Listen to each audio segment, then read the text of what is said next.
ملي دریم نندارتون دی.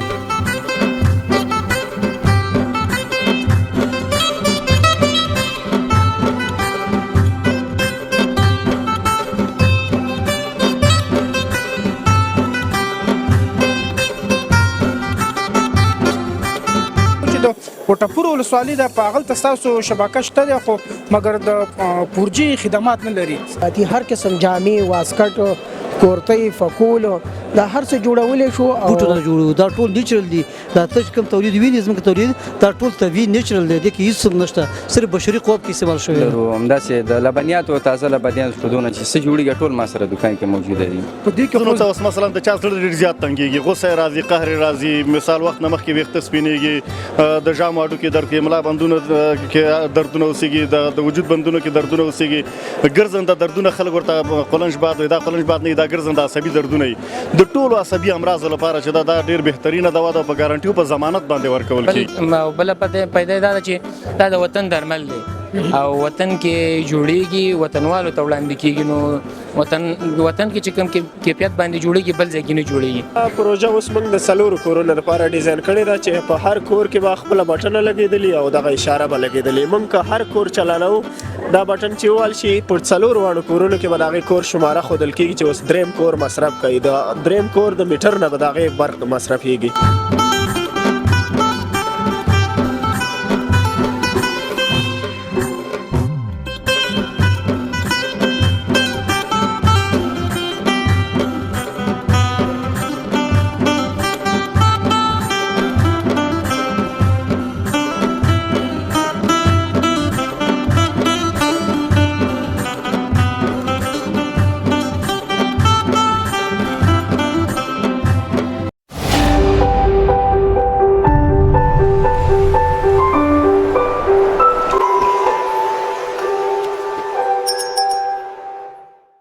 السلام علیکم. د ودان ټي وي یوټیوب چینل درنو لیدونکو د کونړ ولایت په جمنازیم کې ما په همدې جمنازیم کې د افغان تولید ملي دریم نندارتون دی او د کونړ ولایت لومړی ملي نندارتون دی.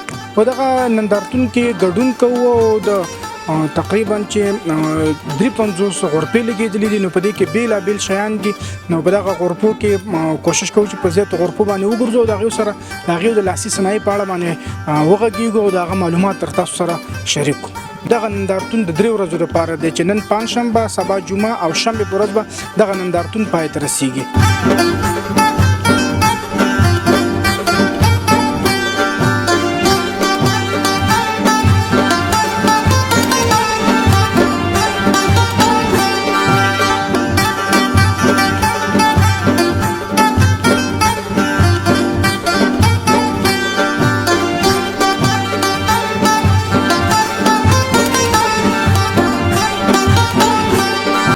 درنو لیدونکو د روشن مخابراتي زون رئیس عبدالباسط نبیل را سره دی. د رئیس صاحب سره لنډې یو څو خبرې کوو. رئیس صاحب ستړی مشه؟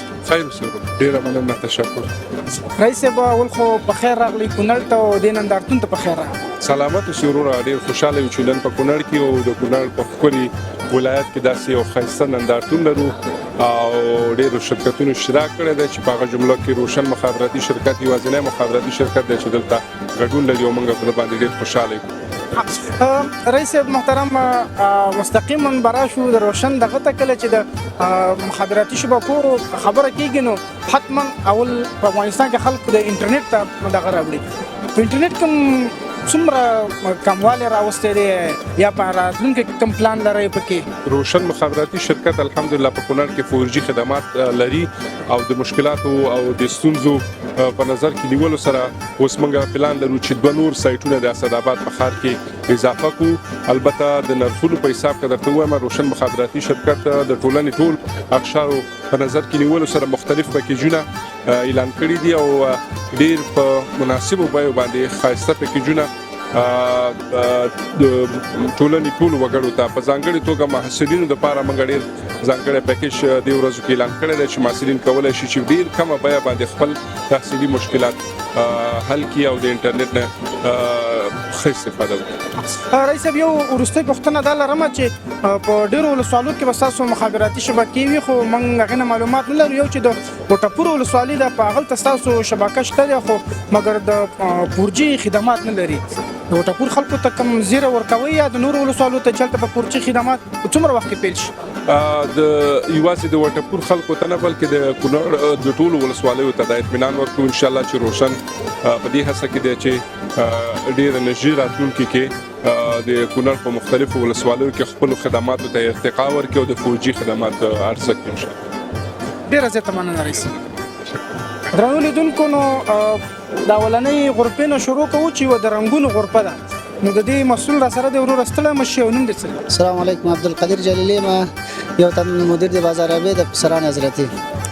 دا رنګونه وطني دي که خارجي دي؟ بله صاحب وطني تولید دی. زمونږ ارزان قیمت کې زمونږ کارخانه د رنګ کارخانه د منګه د وطني تولید سره زمونږ 3 پلانټونه تولید دي. یو د رنګ دی چې دا رنګونه تولیدوو د کلر لاکو، سوپر سٹار، سوپر پین، ډبل پیکو، دا زمونږ برانچونه دي. خوشاله یو د څوک چې د نندارتون شروع کړی او د دې د خاطره چې خپل د کونړ وطنوالو ته د خپل وطني تولیدات وښیي او د وطني تولیدات لیدنه نږدې نه وکړي. دا تولیدات په څومره ولایتونو کې خلکو ته د لاسرسي وړ دي؟ انشاءالله د الله تعالی نه شکرګزار یو چې په 4 ولایتو کې او ډېرې ولسوالۍ کې هم زمونږ نمایندګي شته دی په افغانستان کې، بلکې افغانستان نه بهر موږ په تاجکستان هیواد کې هم د کلر لاک او سوپر پینټ هم انشاءالله تاجکستان ته ورکړی او روان دی انشاءالله مواد. یو پوښتنه کله داسې شوي چې کوم ځای ته تللی او تا څوک نه پېژنې او ستاسو د رنګ نه شکایت کړی؟ یاره تر اوسه انشاءالله نه ده شوی چې وشي انشاءالله موږ خپل شکایت په سر سترګو په دې چې دا د زمونږ استادان موږ سره ښه استادان دي، قوي استادان دي، په دې چې دې تجربه لري چې موږ خوشحالېږو د دې خاطره زمونږ کیفیت کوالټي نور هم جګېږي. مطلب که یو کار حقیقت یو تاسو ته څوک وایي تاسو خوشحالېږئ چې موږ د هغې سر سترګو منو په دې خاطره زمونږ کوالټي نور هم ښه کېږي. زیاته مننه. انشاءالله پسې مننه.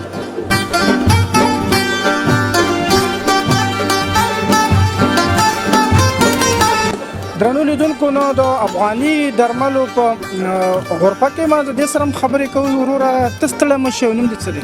خوشحاله اوسې مننه. نوم مې انعام الله امین دی، د کونړ ولایت مرکز اسداباد اوسېدونکی یم او د دغه درمل چې دي تا وختي ویل دا افغاني درمل دي، دا هم دلته په افغانستان کې جوړېږي که چېرته خارج کې جوړېږي د افغانستان په نوم راځي؟ نه واقعا دا افغاني درمل دی او دلته وطن کې جوړېږي او وطن کې تولیدېږي او وطنوالو ته وړاندې کېږي.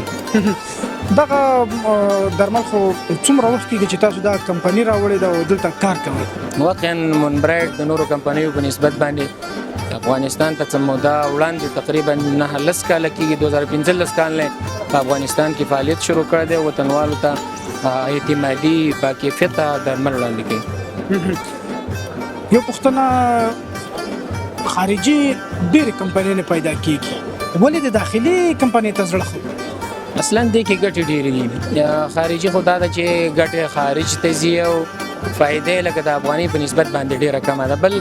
بله پیدا دا ده چې دا د وطن درمل دی او وطن کې جوړېږي، وطنوالو ته وړاندې کېږي. نو وطن کې چې کوم کیفیت باندې جوړېږي بل ځای کې نه جوړېږي. یو دا ده چې کیفیت په معنا باندې مناسب دي، دویم دا ده چې وطنوالو ته ګټه رسېږي. 3 ځایه ګټه ده. یو د وطنوال تجار ګټه ده، دویمه ګټه د مریض ګټه ده او درېیمه هغه چې موږ نورو برانچونو نورو څانګو ته ورکوو هغې ګټه ده. نو په دې مناسبت باندې موږ افغاني کمپنۍ ته زړه ښه کړی دی تر څو وطني تولیدات د وطنوالو ته وړاندې. مطلب د وطني تولیدات څخه ګټه واخلو. بالکل وطني وطنوال ګټه واخلو. ډېره زیاته مننه. خوشحاله اوسئ. مننه. درنو لیدونکو نو راغلو د خیاطۍ برخې ته چې دغه یو 2-3 غرفې کې د خیاطۍ هم دي. نو د حاجي صاحب سمیع الله شیرزاد را سره دی. حاجي صاحب ستړی مه شئ. الله دې به تاسو ستړي مه شئ. ټول لیدونکي او کتونکي له سلامونه او نیکې ښې. حاجي صاحب که دا راته ووایي چې تاسو کوم خدمات وړاندې کوئ؟ موږ هر قسم جامې کندهاري وي یا مطلب دغه کونړي یا جلال آبادي، هر قسم جامې، واسکټ، کورتۍ، فکول، دا هر څه جوړولی شو او نندارتون ته هم راوړي. دلته شاته زموږ پراته دي نو دغه تولید دی زموږ د خپل دکان چې د هغې د جملې نه یو پکول ښه د مقدار والا کورتۍ هم ده، چپنه هم ده، د هغې سره ورسره د نورې جامې چې کوم دي دا هم دي، قسم قسم ډیزاینونه موږ کولی شو، هر قسم کاریګر موږ لرو، نو کولی شو موږ چې هر قسم جامې موږ تیارولو.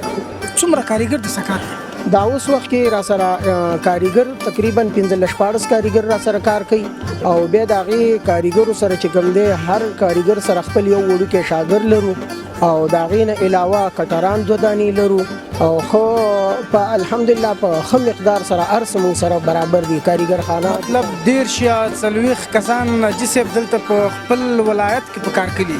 الحمدلله موجوده وخت کې تقریبا زیاتو کم دغه 40-15 کسانو پورې موږ په کار کړي دي. موږ هم پکې الله تعالی روزي راکوي او هغوی هم پکې الله تعالی روزي ورکوي او په دې باندې موږ ویاړ هم کوو چې الحمدلله موږ له خدای پاک داسې د غریبۍ یو چوپړی راکړې ده چې موږ هم پکې رزق راکوي او نورو غرباو هم پکې ورکوي. په دې باندې زه د الله تعالی نه ډېر خوشحاله یم. الله دې وبخښه تاسو کتنو او لیدونکو له ټولو نه دې زموږ سلامونه وي وروره، ډېره مننه. درنو لیدونکو نو راغلم یو بلې غرفې ته چې د ډاکټرز ټرانسپورټ په نامه باندې غرفه ده. جالبه نوم دا دی چې زه خپل هم نوم لیدل دپاره اورم او د مشر سره په دې اړه خبرې کوو. مشره ستړی مه شئ او نوم دې څه دی؟ بسم الله الرحمن الرحیم. سلامونه تاسو ته د تلویزیون درنو لیدونکو ته. نوم مې انقلابي یوسفزی دی.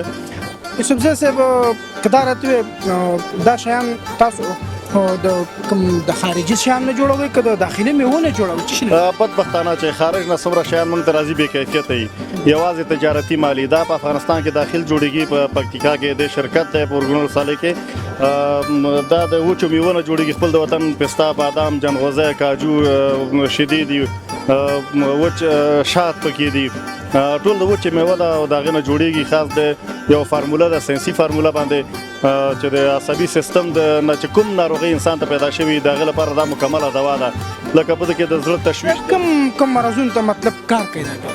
مرضونو ته اوس مثلا د چا زړه ډېر زیات تنګېږي، غوسه یې راځي، قهر یې راځي، مثال وخت نه مخکې ویښته سپینېږي، د ژامو هډوکې درد کوي، ملا بندونو کې دردونه اوسېږي، د وجود بندونو کې دردونه اوسېږي، ګرځنده دردونه خلک ورته قولنج باد وایي. دا قولنج باد نه وي، دا ګرځنده عصبي دردونه وي. د ټولو عصبي امراضو لپاره چې دا ډېر بهترینه دوا ده او په ګارانټي او په ضمانت باندې ورکول کېږي. یوسفزی صاحب بخښنه ډېره غواړم خو دا تا چې کوم مرضونه یاد کړي دا که ووایم چې تقریبا 80% یا 90% د ټولو افغانانو دا تکالیف دي. واقعا همدغسې دا د کونړ ولایت ته خو اوس نوي راغلي دي. په لغمان ولایت کې په نورو ولایتونو کې دا د هغه ناروغانو لپاره چې د پېښور او اسلام آباد نه به ورته میاشتوار دوایګان راوړل کېدلې ډپریشن لپاره یا د زړه د ضعیفتیا لپاره، سترګو ضعیفتیا لپاره. هغه ناروغانو چې دا استعمال کړي هغه ناروغان پې الله جل جلاله ښه کړي دي.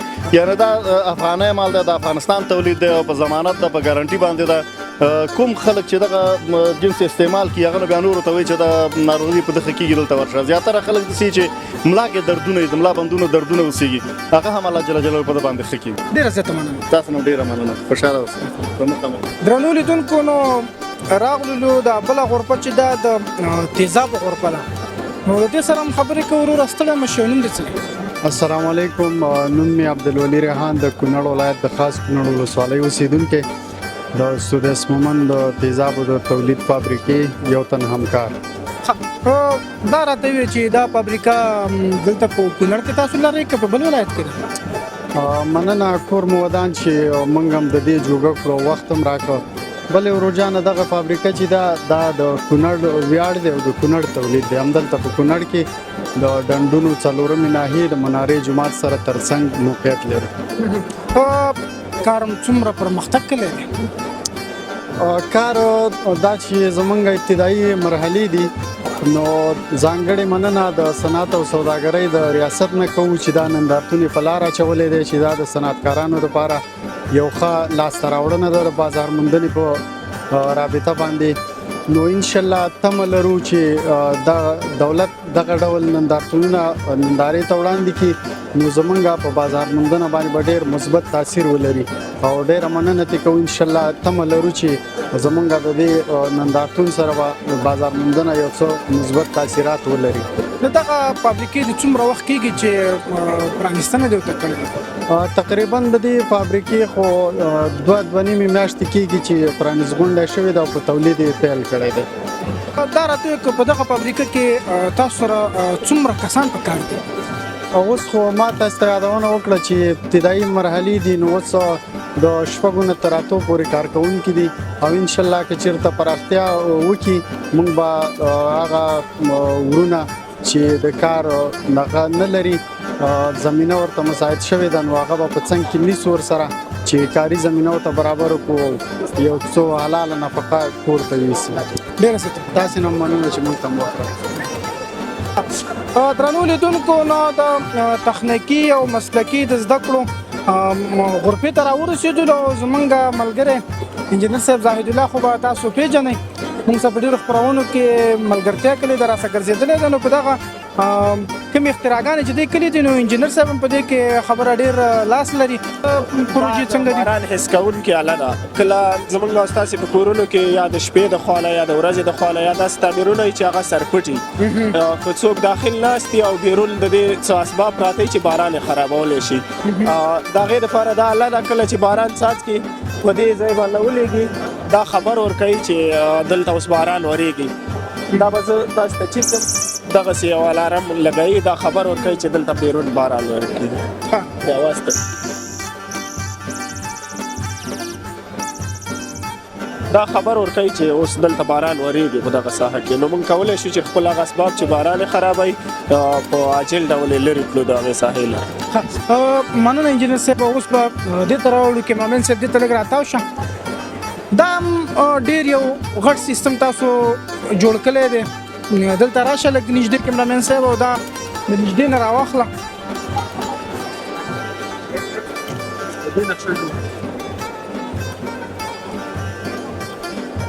درنو لیدونکو نو دا به لږ وخت زیات اخلي خو ځکه چې دا په کونړ کې او د دې ځوانانو پر لاس جوړ شوی یو پروژه ده نو دا به درته پوره تشریح کوو نو راسره تنګېږي به نه ښه انجینر صاحب که په دې راته وې 4 ټانکۍ لګېدلي د بیل بیل پیپونه تللي دا څه قصه ده؟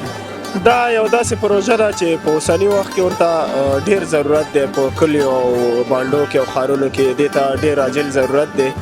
دا یو کوې او 4 کورونه یا یو ټانکۍ او 4 کلي چې د هغې څخه په لمبروار شکل استفاده وکولی شي او د برېښنا په واسطه دا د اوبو توزیع ده. لکه څنګه چې تاسې دا ګراف ولیدو دې ته هر کور ته خپل میټر لګېدلی دی او د هر کور خپله ټانکۍ ده هر کور کې بټنه لګېدلې ده چې تاسو ته موږ عملي ښودلی هم شو. دا پروژه اوس موږ د 4 کورونو لپاره ډیزاین کړې ده چې په هر کور کې به خپله بټنه لګېدلي او دغه اشاره به لګېدلې. موږ که هر کور چلانو دا بټن چې ووال شي پر 4 واړو کورونو کې به د هغې کور شماره ښودل کېږي چې اوس 3 کور مصرف کوي د 3 کور د میټر نه به د هغې برق مصرفېږي. بیا چې کله 3 کور ټانکۍ ډکه شي کولی شي واټر پمپ خپله بند شي تر څو چې 3 کور ټانکۍ نه وي ډکه شوي او موږ په خپله نه یې بند کړی نورو کورونو ته اوبه نه شي تللی چې څوک دغه بټنه ووهي. که یې بل ډکه شي خپله واټر پمپ بندېږي یا کوهي کې اوبه ختمې شي واټر پمپ خپله په اتومات شکل بندېږي. بل په دې کې خوبایي دا ده چې دې ته موږ ټیم ورکولی شو چې هر کور ته نیم ساعت اوبه توزیع شي په نمبروار شکل یا یو ساعت چې څومره ضرورت یې د ټانکۍ ظرفیت وي نو هغه نه ټیم موږ ورکولی شو چې واټر پمپ خپله بند شي. مطلب په دې کې به خو بیان دا شي چې د واټر پمپ مصرف به کم شي د اوبو مصرف به کم شي بل د سوځېدلو مصرف به پکې نه راځي چې چا موټر وسوځي. په دې کې موږ په کوهي کې یو سنسر لګولی شو چې کله په کوهي کې اوبه ختمې شي او واټر پمپ خپله بند شي نو د واټر پمپ د سوځېدو مخنیوی به وکړي. ښه یو پوښتنه هغه دا کومه چې دا سیستم صرف په AC برق کې کېږي که په DC کې کېږي؟ یا سیستم په AC او DC یا په برق او په سولري برېښنا کې دواړو کې کېږي.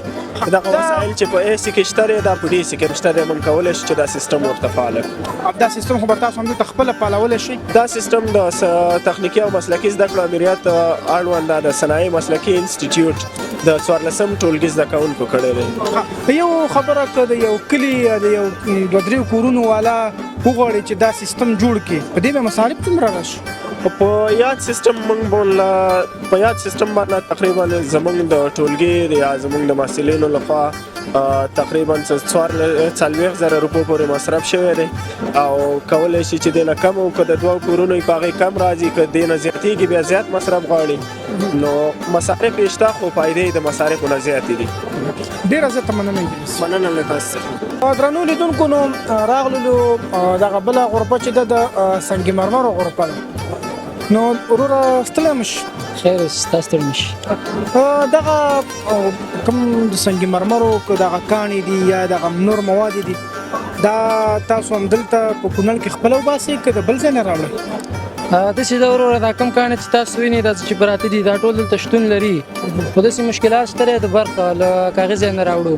بل دا تاسو میزونه ګورئ دا موږ روغې تختې راوړي دي خو بل دا میزونه چې دي هم دلته جوړ شوي دي په وړو وسایلو باندې وړو ماشینونو باندې خو چې د برق زمینه برابره شي او داسې دغه شي نو انشاءالله چې موږ داسې کاڼي لرو چې آینده کې به خارج ته لاړ شي. موږ افغان وایټ لرو افغان وایټ چې دی په کونړ کې شته دی او افغان وایټ په ټول افغانستان کې بلکې په ټوله نړۍ کې په سعودي کې وګورئ فرض کې افغان وایټ په نامه چې دی ټول کاڼي ګران دي لکه اوس دا نور عموما فوټ په 500 او شپېته او هغه چې دی په 100 دی مشکلات د برق دي د برق د وجې پاتې دی او بل د دې ځای نه کابل ننګرهار ته وړل کېږي نو په همدلته پراته دي. یو پوښتنه دغه فابریکه همدلته په کونړ کې ده که صرف دلته یو څانګه راوړې ده تاسو؟ نه خپله فابریکه شته دی او ماشینونه هم پکې شته دی. اوس دا کوم کار هم چې کله دا په وړو ماشینونو شته دی دا غټ ماشینونه چې پاله شو بیا به موږ ډېر کار وکړو خو غټ ماشینونه د برق د وجې پاتې دي ماشینونه هم شته دی هر څه شته دی خالي د برق مشکل دی. که ملي تجاران او دولت مرسته وکړي نو مطلب په کونړ کې هر قسم کاڼي نو انشاءالله کونړ کې به آینده کې چې ته برق راغلی او آینده کې به انشاءالله دې نه نور ولایتونو ته انشاءالله په خارج ولایتونو ته دغه هیوادونو ته به دا صادریږي انشاءالله ځکه موږ ښه کاڼي لرو په نورګل کې دا سپین کاڼي وګورئ دا تور کاڼي دا ټول ته پیدا کېږي دا کاڼي چې دی دا خپله به د افغانستان د کونړ دی او کونړ کې راواله لکه کاڼي دا خپل رنګ کاڼي چې دی دا خپله د کونړ دی د نورګل دی او دا ښه کاڼي لري خو کونړ خو بس د برق د وجې پاتې دي. اوس دا تاسو چې په سینې دا موږ د کابل نه راوړو دا موږ د کابل نه راوړو دا رنګ چې دی دا موږ د کابل نه راوړو دلته موږ ته ډېر ګران پرېږدي خو دا خپله په کونړ کې شته دی د برق د وجې پاتې دي برق د وجې نه جوړېږي مطلب که تاسو ته زمینه برابره شي نو دا هر څه په کونړ کې شته او بس هر څه شته دی انشاءالله. ډېره زیاته درنو لیدونکو نو دغه په بېلابېلو غرفو به ګرځو یو غرفه به تاسو سره معرفي کوو نو اوس هم لبنیاتو ته راورسېدلم چې دغه یو څنګ ته د لبنیاتو والا دي نو دغه یو ملګری دی وروره ستړی مه شي او نوم دې څه دی؟ خیر حسین نوم مې رفیع الله دی.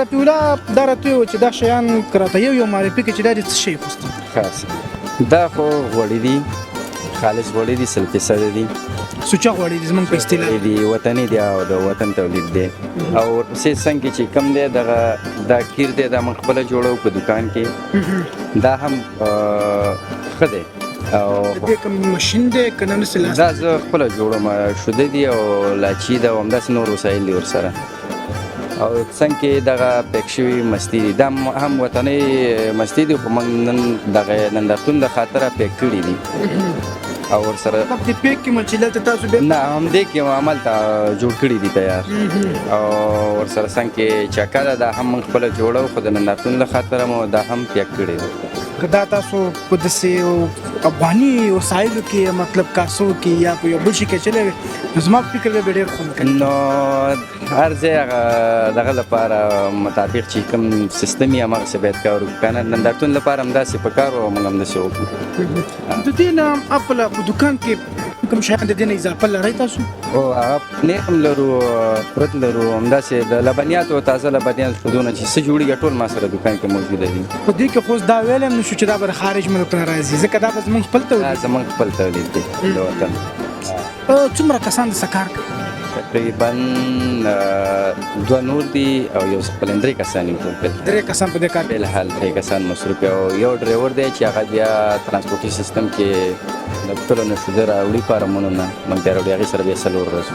ښه دا تا د فارمونو خبره وکړه فارمونه دلته په کوم ځایونو کې دي او دا شیدو تاسو د کوم ځای نه راځي؟ دا د خاص کونړ نه راځي پشد نه راځي خیوې نه راځي همداسې غټ غټ فارمونه دي د غواړم هغې سره ستاسو قراردادونه هم دي ورسره او څومره هماغومره راوړي بیا دلته موږ الحمدلله خپل استفاده کوو. کار څنګه شکر الحمدلله.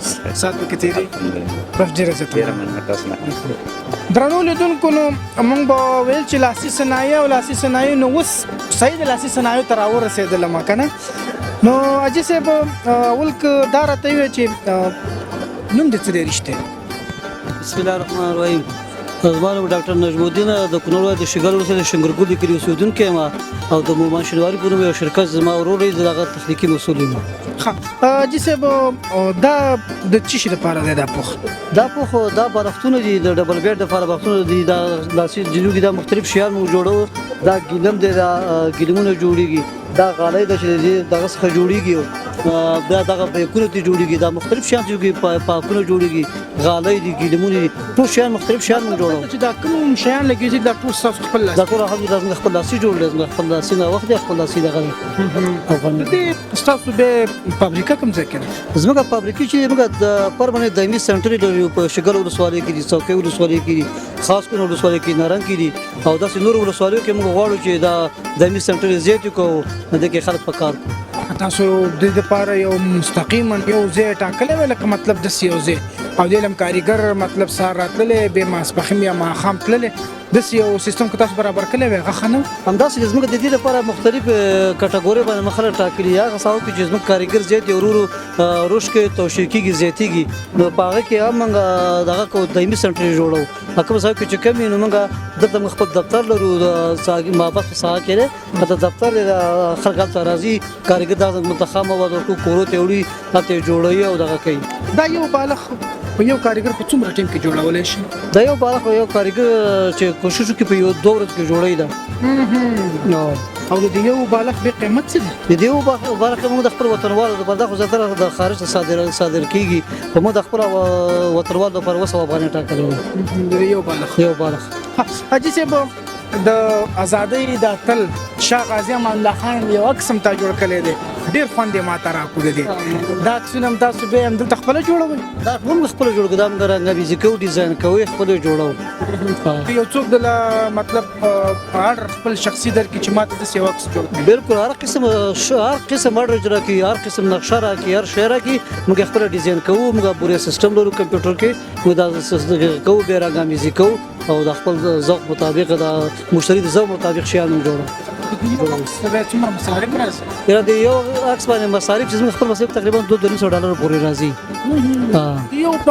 یو باندې په نشته طبیعي رنګونه دي، دا خو موږ د چارمغزونه، د انارونه دي، دا شیان جوړو، د بوټو نه جوړو، دا ټول نیچرل دي. دا ته کوم تولید ویني زموږ تولید دا ټول طبیعي نیچرل دی، کې هیڅ نشته، صرف بشري قوت کې استعمال شوی دی.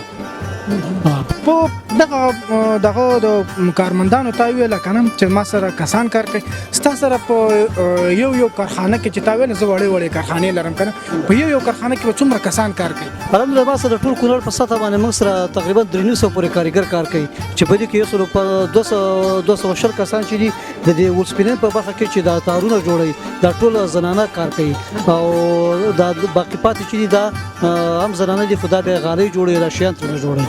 همدغه پوښتنه ما هم کوله چې په دې شیانو په جوړولو کې بیا نارینه ډېر دي که ښځینه ډېر دي؟ دا 90% زنانه دي، 90% زنانه دي.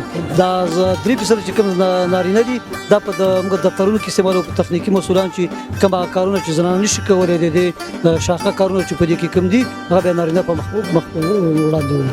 او دغه سره به نور داسې مطلب نوي کسان تاسو روزئ؟ هو دا موږ دا خو دې لپاره کړي موږ چې ساکي چې موږ درب پرمننت دایمي سنټر جوړ کړی وي، دا کې کوم خوار غریب خلک وي هغه راځي، بې روزګار خلک هغه ته موږ کار زده کوو او بیا 3 میاشتې 5 میاشتې چې موږ څه کار وکړي دغه نه وروسته بیا موږ دغه کوو، دې ته خپله کارګاه لګوو، هغه ته موږ شیان ورکوو، خام مواد ورکوو او څنګه چې بیا د متر په اندازه باندې ته موږ مزدوریان ورکوو. یو کس چې کوم کار کوي ورځو ته تاسو کنه د ورځې په $100 ورکوئ که د یو غالۍ چې یا جوړه کړي یا یو پوښ جوړ کړي د دې په $100 ورکوئ؟ نه، د غالۍ عموما قانون داسې دی چې هغه ته د متر مربع په اندازه باندې اجره ورکول کېږي، د متر په اندازه باندې. متر مربع څو؟ یو متر مربع چې دا موږ د 300 افغانۍ نه شروع ده تر 50 افغانۍ پورې موږ مزدوري ورکوو، مختلفو کوالټیانو باندې کوي، چې بدل کوالټي بدل کوالټي نه دي. ډېره زیاته مننه تاسو نه. درنو لیدونکو نو د نندارتون کې یو ګډونوال را سره دی چې د نندارتون ته هم راغلی دی نو د دې سره خبرې کوو ورور ستړی مشي. بسم الله الرحمن الرحیم. ډیره زیاته مننه. زما نوم سید پاچا سلارزی دی او د اسداباد یو تن خاریم. پاچا صاحب دا راته وی چې نندارتون کې وګرځېدل چې د ډېر خوښ شو. والله زما خو اول ځلو کله نه چې کمپاین کې د افغان توکو 3 ملي نندارتون دپاره ډېر زخ زیات ورته خوشبین او خوشاله مو چې په دغه نندارتون کې په کونړ کې چې کم لاسي صنایع یا زموږ او ستاسو په ولایت کې چې کم داسې شیان دي چې هغه دلته جوړیږي او لا تر اوسه موږ نه و لیدلي. نو نندارتون ته چې زه کله رادننه شوم ډېر شیان داسې وو چې هغه ماته ډېر زیات جالب وو ځکه په اول ځل مې دلته لیدل او دا ټول هغه شیان دي دلته داسې شی نشته. ډېر کم به داسې شیان چې هغه نورو ځایونو کې جوړیږي. اکثریت دلته هم د دې کونړیانو هم د دې ښاریانو هم د همدې ولایت د اوسېدونکو په لاس جوړ شوي. نو ماته خو پکې ټولو شیانو خوند ناکه. خصوصا یو شی چې هغه ماته ډېر ځانګړی او د دې نه مخکې ما معلومات هم نه لرل چې هغه د تیزابو کارخونه وه چې په کونړ ولایت کې فعالیت شروع کړی دی او ډېر ښه تیزاب یې جوړ کړي. موږ کیفیت هم ولیده. تر څنګ کم لرګی چې د کونړ لرګی دی او د هغې نه کم لاسي صنایع جوړ شوي وو. مثلا ترموزونه ترې جوړ شوي وو، د هغې نه پتنوسونه جوړ شوي وو، نور ښکلي ښکلي لاسي صنایع ترې جوړ شوي وو. دا ټول زموږ دپاره جالب وو او واقعا د افتخار او فخر خبره ده چې په کونړ کې هم داسې استعدادونه شته دی چې نوې نوې اختراګانې کوي، نوې نوې انوینشنې کوي او ښه ښه شیان جوړوي. تر څنګ هغه خصوصي مکاتب چې دي یا د پوهنتون بعضې محصلین دوی وړې وړې پروژې کړې وي چې هغه هم ماته ډېر زیات خوند راکړه ځکه دا ځانګړې وي او د نورو نه جلا وي. موږ شیان تاسې هلته ټول ملګرو ولیدل نو ډېر زیات خوښ او خوشحاله یم چې دغه نندارتون ته راغلم او دلته مې د خپل لاسي صنایع ولیدل، غرفې مې ولیدې. ډېره مننه. راتلونکي کې د دولت نه څه هیله لرئ که داسې نندارتونونه شي یا نور شیان چې دا باید ډېر شي؟ نو د دولت نه خو مې هیله دا ده چې دولت باید همدغه شان نندارتونونو ته زموږ لاسي صنایعو دپاره نندارتونونه جوړ کړي ځکه چې دا خپله د مارکیټینګ یو نوعه ده. اوس تاسې ولیدل ډېر زیات ښاریان د کونړ اوسېدونکي حتی د رسنیو والا دوی ټول راغلي او دې ته کوریج ورکوي چې په کونړ کې دا شیان جوړیږي. نو تا ته ما ویل من حیث د کونړ د یو ښاري چې زه دلته ژوند کوم ډېر داسې شیانو چې هغه زما دپاره نه وي او ما مخکې نه و لیدلي چې دا دې مطلب دلته په کونړ کې جوړېږي خو موږ ته نه یو خبر. موږ ته نه یو خبر. نو دا واقعا بل یو شی چې زما مخکې له یاده ووتو د زموږ ستاسې د خویندو په لاس جوړ شوي لاسي افغاني کالي چې دا هم ډېر زیات ځانګړي وو. نو دا خپله دوی دپاره یو ډول بازار موندنه ده او په ځان وسیع کېدو ته یو ډول زمینه سازي ده. مثلا که زموږ ستاسې خویندې میندې یا دغه طبقه خلک په کور کې لاسي صنایع جوړوي، مثلا ګلدوزي کمیسونه جوړوي، خامکدوزي جوړوي یا نور افغاني لباسونه جوړوي او په دغه شان نندارتونونو کې هغوی دپاره زمینه سازي وشي، ښاریان خبر شي، زموږ وطنوال خبر شي. نو دا د هغوی دپاره یو ډول مارکیټینګ دی، بازار موندنه ده او دوی به د نورو خلکو د تولید په نسبت باندې خپل دغه تولید ته ترجیح ورکوي ځکه ځانګړي هم دي، کار هم ښه دی، کار هم پې په لاس شوی او تر څنګ یې ارزان هم تمامېږي. ډېره زیاته مننه پاچا. ډېره مننه. خوشحاله اوسئ. ستاسې مننه. درنو لیدونکو نو دغه بلې غرفې له رالو دا د لرګي څخه جوړ شوي لاسي صنایع دي. نو وروره ستړی مه شې او نوم دې څه دی؟ هر کله راشئ خوشحاله اوسئ. وروره زما نوم اکرام الله دی او د کونړ ولایت مرکز اسداباد د زینتي اجناسو د بهر نجاري فابریکې مسؤل یم. دا راته وي وروره چې تاسو د لرګي څخه چې دا کوم وسایل جوړ کړي دي څومره ډوله وسایل د دې نه شئ جوړولی؟ وروره کوم څه چې تاسو په د نورو شیانو کې لکه په شیشه‌ای کې، په سټیل کې، په نیکل کې تاسو کوم شیان ګورئ موږ بغیر د کوم مشکله هماغه شیان جوړولی شو. که په قسمونو یې راواړئ نو هغه څو قسمه دي، 100 قسمه، 100 قسمه، 80 قسمه. په لنډ مثال کې لکه یو څو شیان پکې اوس په لنډ مثال خو تقریبا دلته موږ سره موجود یو 100 قسمه شی خو تقریبا چې پروت دی په لنډ مثال کې او نور هغه شی چې څوک آرډر کړي انشاءالله موږ مشکل نه لرو جوړولی شو. مطلب که هغه میوه دانۍ ده او که هغه پسې راتېر شه دا د قرآن کریم داری دی او که هر شی دی لکه یو 30-40 قسمه شیان خو رښتیا دلته پراته دي. ښه بله خبره دا چې دا شیان همدلته تاسو جوړوئ که په کنډګل یا په بارکانډۍ کې جوړېږي هغه ځای نه راځي؟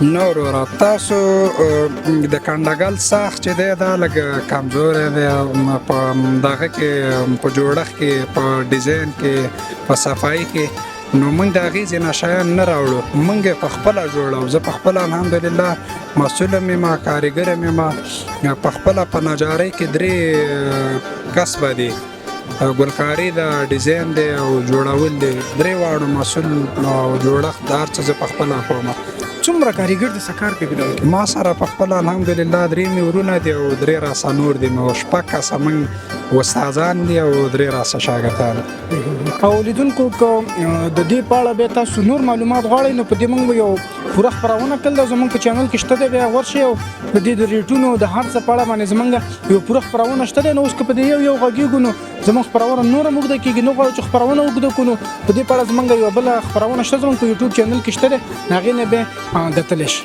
مننه درنو لیدونکو نو دغه وه زموږ د نن ورځې خپرونه چې په ملي نندارتون مو درته لرله نو تر بلې خپرونې بیا ماله یې راکړه اجازت د خدای په امان